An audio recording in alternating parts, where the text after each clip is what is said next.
आतुरुल भाई, उमर इशारा दे रहा है हमें। तुर्गुत, अपने सिपाहियों से कहो कि तैयारी कर ले। किले से एक चींटी भी बाहर नहीं निकलनी चाहिए। जो आपका हुक्म।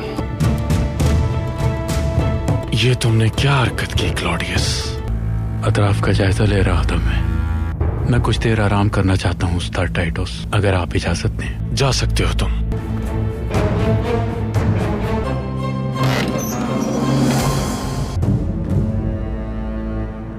इसी खंजर से तुम्हें जख्म लगा है क्लॉडियस, तुमने ही मारा मेरे जांबाज को।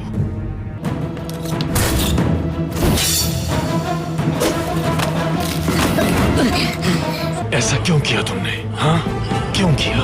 अशहदु अल्ला इलाहा इल्लल्लाह व अशहदु अन्ना मुहम्मदन अब्दुहु व रसूलुहु।